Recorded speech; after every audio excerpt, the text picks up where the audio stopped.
Hey guys, so this is my new YouTube channel which I'll be using to discuss current events, politics, philosophy, economics, and stuff like that, and general stuff about life.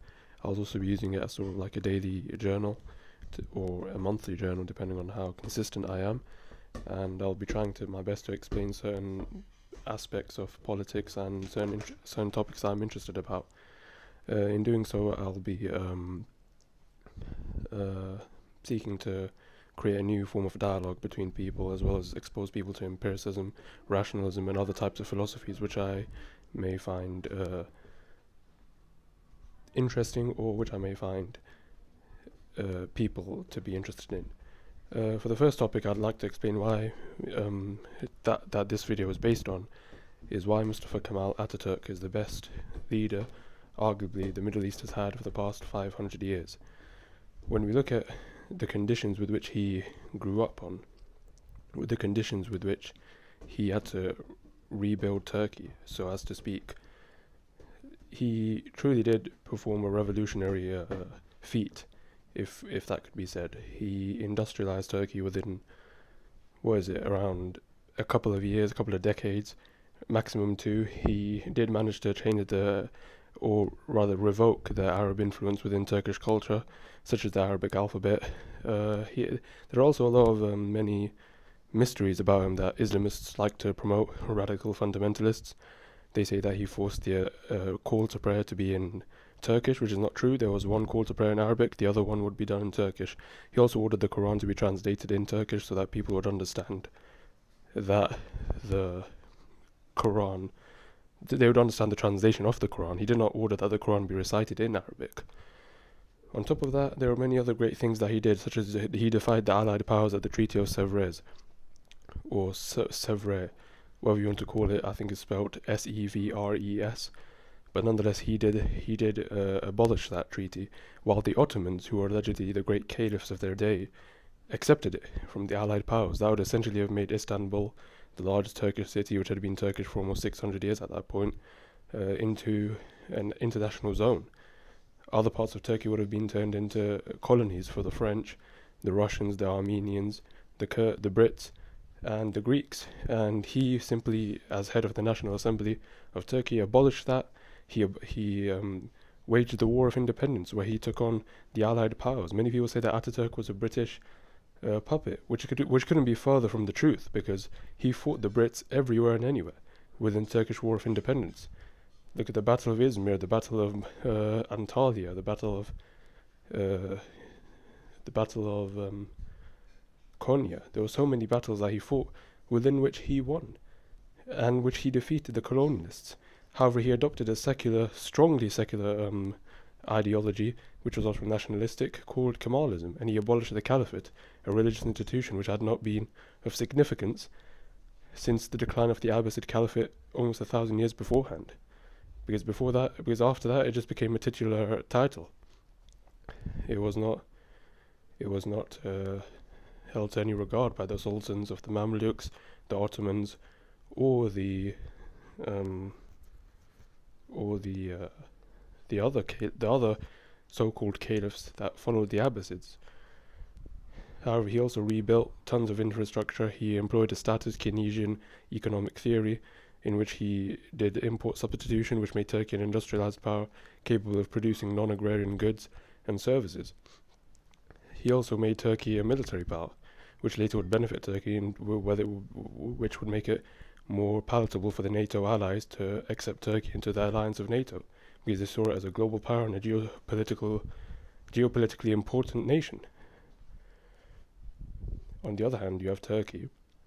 On the other hand, you also have Mustafa Kemal Ataturk being a dictator. However, he was a dictator. However, he could be seen as the key example of a benevolent dictator. He built millions of roads. He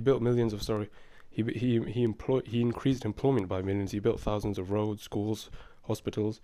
He industrialized the nation, saved it from the backward practices of the past centuries, which had prevented the Ottoman Empire from industrializing and becoming a modern, powerful nation, to the point where the Ottoman GDP in the 18th century or the 19th century was below Belgium, despite Belgium being far smaller than the Ottomans. It is also far below Japan or the Netherlands. So thus, we see that the Ottomans were a declining empire because of their religiosity. And some may say that's not true, but it is.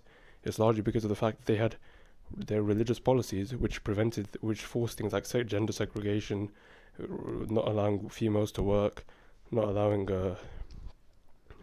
others to pursue industrial needs because they were deemed religiously undesirable, that caused the Ottomans to be a stagnant empire. On top of that, there was other things as well. Namely, Ataturk revoked he banned the niqab, however he did not ban the hijab. This is a common mistake amongst Islamists which they like to promote. He did not ban the hijab, however he did ban the niqab because it is an infringement of individual identity and it defies and covers a woman's ability to identify herself individually and uniquely within public society. This is not necessarily a bad thing. However, he also did he himself had his wife wear a certain head covering, or rather she chose to, and he also increasingly spent more and more building certain infrastructures. He also supported the building of mosques. However, he also supported strongly secularism and the idea that scientific empirical evidence should be prioritized over empty faith, over empty, useless faith, essentially. Faith which isn't backed up by the proof. And that's why Ataturk made Turkey today, and that's why Turkey today is one of the most powerful nations in the Middle East. It has a nuclear sharing agreement with the United States. It also is a part of NATO. It also has its own military industry, which most Arab countries don't have. When you look at most Arab countries, they don't have highly advanced military industries. Saudi Arabia has a higher GDP, but yet it lacks that key military industry which it depends on from its allies. Same with Egypt, although both countries are of course striving towards that military industrial independence which they seek. Iran somehow does. However, Iran already had a strong domestic industry to begin off with during the age of the Shah. And with that we see that Ataturk laid the foundations for the Republic to become a strong regional power and an emerging global power. Turkey today maintains military bases all across the Middle East. It has the second strongest economy in the Middle East. It also has key ties to the international community and within the most powerful nations of Earth. Turkey is not a nation that can be simply dismissed as the sick man of Europe anymore, although unfortunately under Erdogan it does appear that they are heading towards that once more. Although the prospects for his re-election during the presidential elections in 2023 is slim, thankfully. But with that, we see that Mustafa Kemal Ataturk essentially helped save Turkey. He was the savior and the messiah of Turkey. Without him, modern-day Turkey would be very different to what it would be. It would be a replica of perhaps Pakistan, with no offense to Pakistan, but it would probably be a replica of that, or of Somalia, or maybe even of Libya, or one of its neighboring countries such as Iraq or Syria. Today, Turkey is far more stable, liberal, democratic nation. Despite the fact that the current government cracks down on LGBT rights, it still is a relatively safe haven for LGBT people compared to the rest of the Middle East, with the exception of Israel. It's thanks to Kemalism and Mustafa Kemal Ataturk that Turkey became an example for Muslim countries to follow, or for Middle Eastern countries to follow, which, however, sadly they didn't. They're falling into secular Baathist dictatorships or into Islamist authoritarian dictatorships, or falling into civil wars, or being under the control of absolute monarchies. However, of course, many people still contest Ataturk's accomplishments. They contest his They contest his accomplishments, his achievements for the Turkish nation. They still deem him to be a heretic because he abolished the caliphate, a useless institution, which I'll be making a video on soon. He also ordered the abolishment of certain things. Also, there are other things such as Islamist myths that have been made up with regards to Ataturk, which aren't true at all.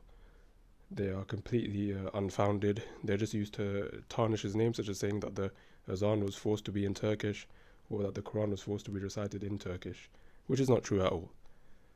And had other nations followed the path of Kemal Ataturk, such as Nasser in Egypt or the Shahs in Iran, had they followed that path, those nations would have been superpowers by now. They would have been beyond the stagnation that they endured for the past few decades due to pan-Arabism and due to Islamism.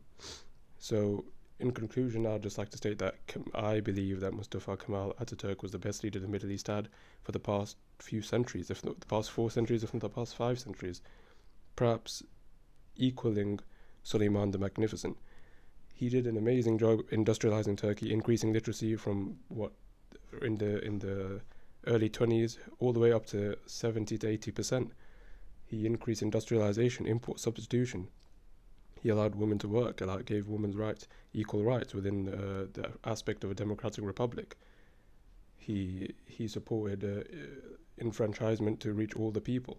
He supported a strong military navy. His famous interaction with Mussolini, the fascist leader of Italy, gave sort of mysticism to his birth and his patriotism, and he prioritized empirical evidence and scientific objective reality over religious fundamentalism.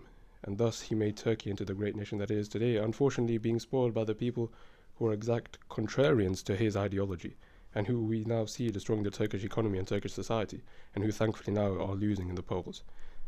But alas, we can only hope that Turkey will revive its old Kemalist ways and return to being the mighty republic that it was during its founding.